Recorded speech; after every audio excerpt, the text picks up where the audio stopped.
Hello everybody and welcome to the first of the Spinal Health and Mobility series for the Pump Push Work Hard fitness group. My name is Parisa and it's my pleasure to present this series of spinal health videos with you. I know Rob through his spin classes and have probably met some of you in the spin classes, so I hope you enjoy this series. As a bit of background, I'm a doctor, so I know a little bit about spinal anatomy and what things you definitely shouldn't be doing, and a little bit about how things move in the body. But I'm also trained as a yoga instructor, so I'll be bringing elements of yoga and breathing and stretching into the series. The aim of this series is really allowing you to understand the movements in your spine a little bit better, get your spine stronger, more mobile and more flexible. Now, before we go into any sort of exercises, I just want to go through a little bit of an anatomy lesson without getting too in depth about the spine. So the spine, as you know, is a long column made of lots of small bones that goes all the way from the bottom of our skull all the way down to our sacrum or the sit bones. And it has a very fundamental role in supporting our entire structure, whether we're lying down or sitting up or standing up, and it carries our weight and it provides us with the strength and the foundation to be able to do just about everything that we do. Now, every section of the spine operates a little bit differently, and today I'm going to cover the three main sections of the spine that are going to be covered in these videos, which is the cervical spine, which is the area that sits around the shoulders and the neck, the thoracic spine, which is this middle section of the spine, and then the lumbar spine, which is the lower back. But before I do that, I just want us to find a comfortable position to sit in. Now, for some people that might be on the floor like I am now, but if you find that you're sat on the floor and your legs are up here and you're like this, I would much rather you pick up a pillow or a bolster or some kind of block, book, whatever you can find, and just put yourself up so you can sit nice and straight. The reason is that I want you to be comfortable, I want you to practice some of the movements that I'm talking about and really get a feel for your body as we start to develop these sessions further. So feel free to pause the video if you need to go and grab something to sit on. Otherwise, I'll meet you back on the mat. Okay, great. So, starting with the cervical spine, or you might have heard people refer to it as the C-spine. Now, this section of our spine is actually very mobile, and the reason for that is because we need to be able to move our heads in any which direction, so we can go left and right, up and down, turning around to look at things behind us. It's how we're evolved, and that's great that we have so much mobility in the neck, but it also means it is prone to injuries if those movements are done incorrectly or in excess. But actually, more than movements, what often happens is that a lot of people have issues with their neck or their shoulders because of muscular tension around the neck and shoulders, particularly in modern day life. A lot of us are on computers all day and slowly we start to get more and more tense.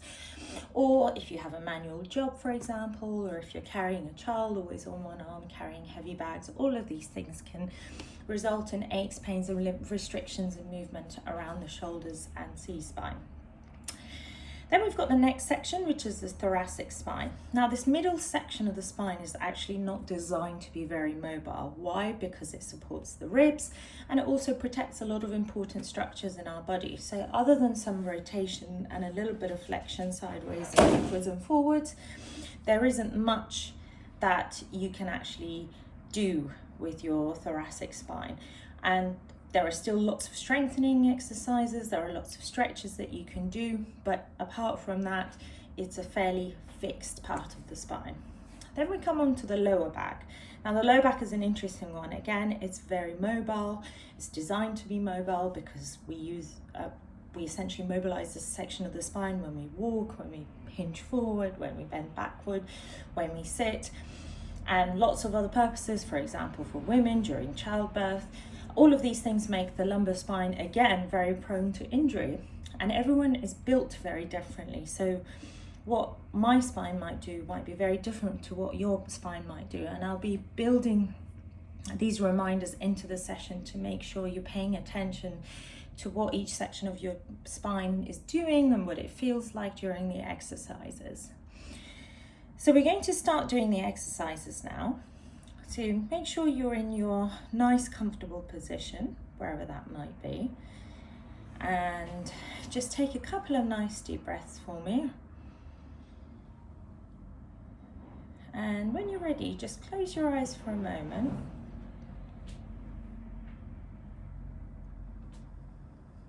And take a few more deep breaths. Now try not to put too much pressure on yourself in terms of taking a big gulp of air and then holding it in. Just breathe almost as normal, but a little bit more mindfully and a bit deeper, so that you can just become a bit more present and really bring yourself into the workout.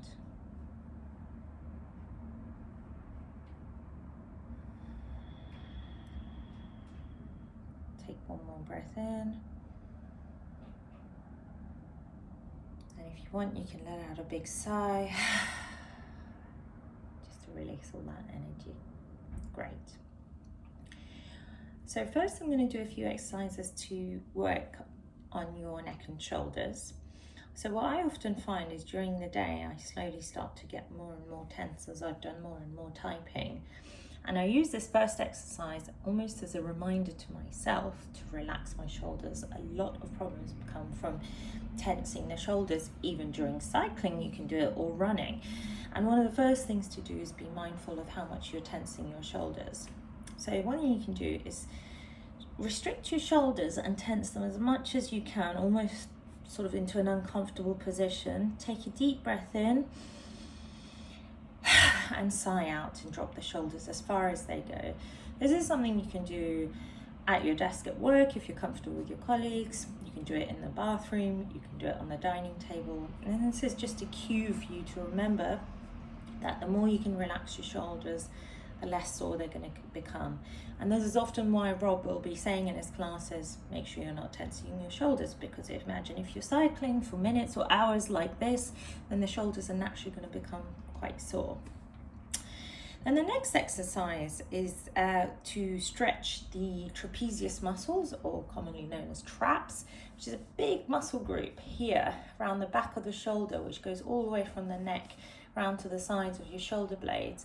This is a very important muscle, but it's also one that gets very tired and sort of tense. And if you've ever been for a massage, you might have heard them say, oh, you've got lots of knots and there'll be some crackling. And that's because this shoulder is often quite overworked. This muscle. So one thing we can do is to try and stretch it out. Now, if you tilt your head forward to the right slightly, and then just bring it round to the side, you'll notice a bit of a stretch in the shoulder. But now you can enhance that stretch a little bit by taking your right hand and putting it on top of your head, and without jamming your neck or pushing it too far, just giving your shoulder a really gentle stretch.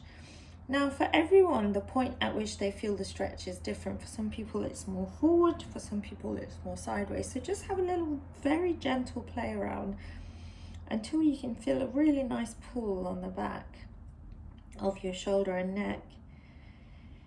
And take a deep breath in.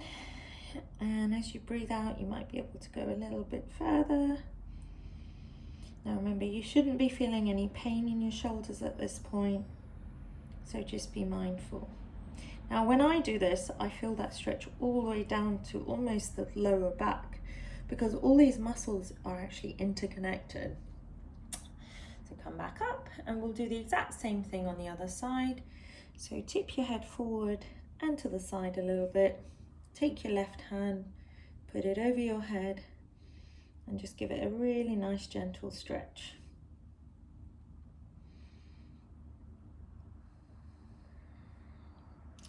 Modify the position if you need to, and just make sure you're still sat up straight and not slouching at this point.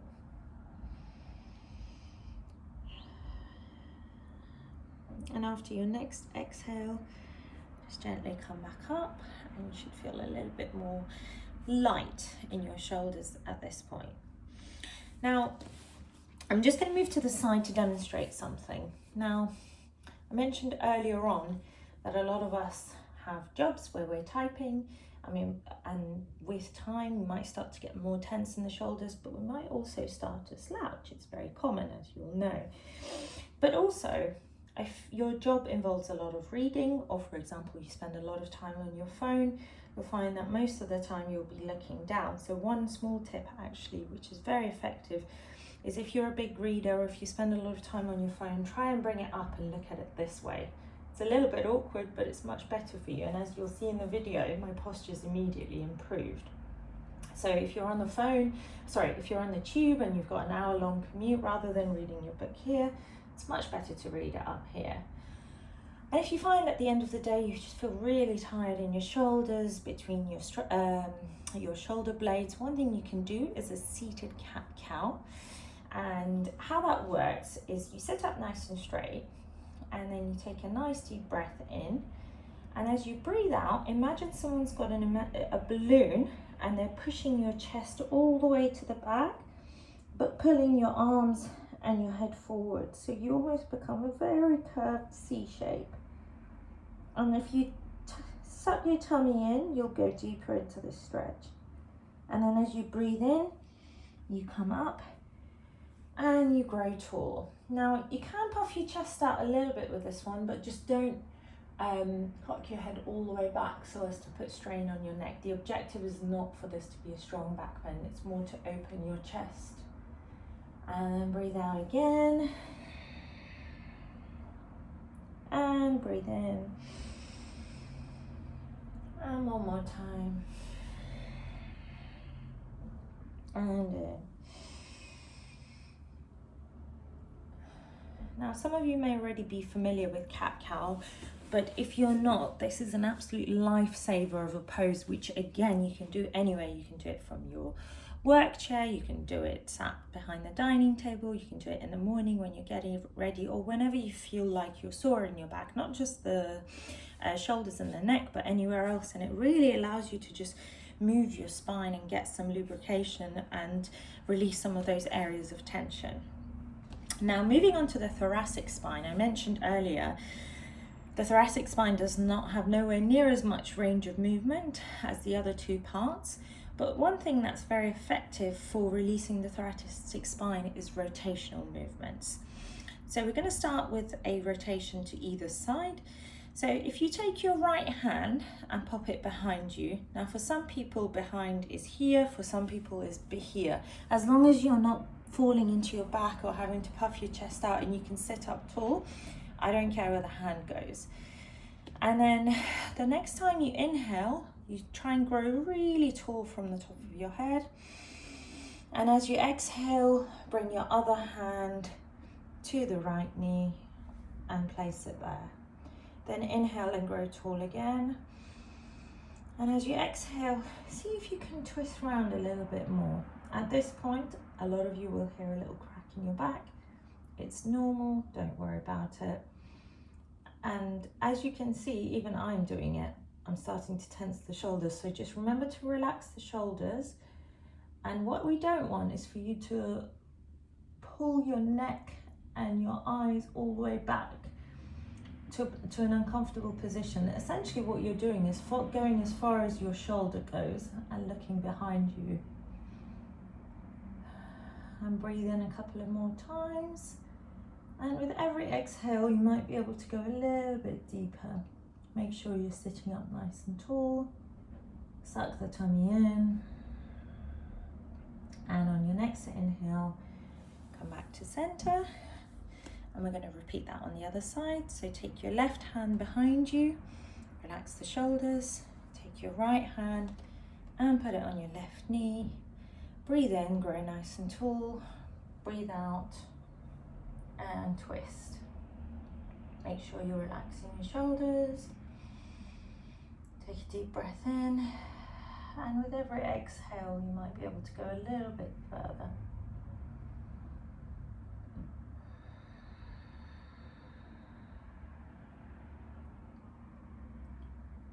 on your next inhale, come back round. Great. So we're going to move on to the lower back now. And what I'm going to start with is a pose that I call stirring the pot. Now, I want you to open your legs about 90 degrees. Now, if that's really uncomfortable, you can make it smaller, but ideally about 90 degrees, and start with the legs bent. The objective here is for your back to be straight. So I don't want it arched out, I don't want it curved in. And if this is really uncomfortable, pop yourself onto something so you can sit more straight like that. Now, some of you may be able to put your legs down flat, but that's not the objective of this stretch. It's not to stretch your hamstrings, it's actually a spinal mobility exercise. And as I said, I call this stirring the pot. So the objective here is to do some circles with your lower back and really start to get movement in the lower back. And this is a great warm-up if you're doing any weight exercises, like an abdominal workout, for example. So what you do is you sit up nice and tall. You essentially start from one side and stretch your arms all the way to the other side and come slightly back and keep doing that. Obviously at this point your back is going to arch a little bit, and that's fine as long as you're not feeling any pain in your lower back. I would repeat that 4 or 5 times on one side, and then if you go over to the other side and do the same thing, and I do it as slowly as you can to try and really sense what's going on in that lower back and see if there's any particular points of tension or pain. If there is, please, please, please bend your legs. This will be much kinder on your lower back. And once you've done 4 or 5 on that side, then you can come back to a cross-legged position. Now, we're going to move on to lying down now. So hopefully you will all have a comfortable space to lie down on. If not, please feel free to pause the video, go and grab a blanket or a mat and come and lie down with your feet about hip width apart and feet flat on the floor. We're just going to play with the the pelvic position a little bit.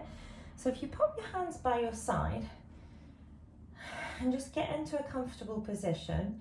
You don't need to do anything in particular with your back at this point. And now pop your hands onto your lower belly. And hopefully most of you should be in a neutral spinal position at the moment. What that means is that a lot of you will have a bit of a gap between the lower back and the ground, as I do. Some of you might have more flat backs, some of you might have more curved backs. That's okay. I just want you to know that if you're not putting any particular force on any part of your back, that's your neutral position. And then what I want you to do is to just restrict your abdomen a little bit, so engage your tummy and just see if you can get that lower back completely flat on the ground. Now, those of you who do Pilates will be familiar with this. Getting your lower back on the ground, you'll notice is that my hands are now tilted and the pelvis is tilting upwards. Now, this is a good position for you to do a lot of abdominal exercises in a way that you can protect your back. So for example, you might be familiar with exercises where you do toe taps to the ground or even with your legs straight. Now, the important thing at this point is for your back to be on the ground. So I want you to just practice that neutral pelvis to back flat on the ground a few times. And I'm doing this because I want you to sort of become familiar with the range of mobility in your lower back. And from now on, when you're doing any kind of exercise or even walking, to be mindful of how your back feels in those different positions. Maybe you're arching your back too much. Maybe you're restricting your back too much. Just become familiar with those different positions. And then we're going to build on that a little bit and go into a very gentle bridge. Now, I don't want you to just lift up into a bridge. I want you to put your hands by the side and start peeling off from the very bottom of your sit bones as if you're taking up one vertebra at a time. You don't even need to come up all the way. That's not the purpose of this.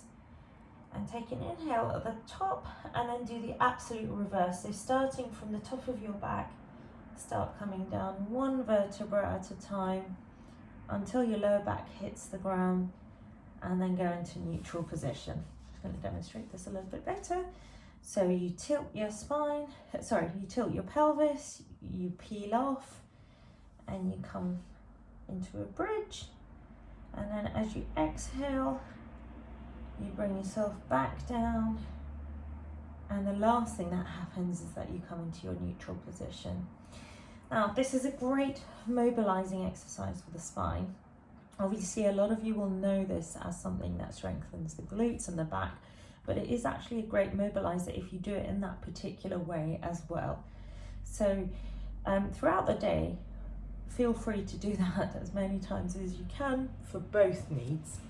So we'll just come back to the top of the mat, seated again, and we'll close this session by just closing our eyes again and taking a couple of deep breaths in and out, and in and out. And just whilst you're taking those breaths, just think about how your spine feels now. I know we haven't done a huge amount of work on it yet, but we've kind of isolated those sections of the spine. We've become mindful in our movements, and you might have noticed some areas feel less comfortable than others. Some areas might feel stronger than others, and that's all normal. None of us built the same way. And just one final breath, and out. Thank you for joining me, and I look forward to seeing you in the next session, which is going to be focusing on the cervical spine or the neck and shoulders.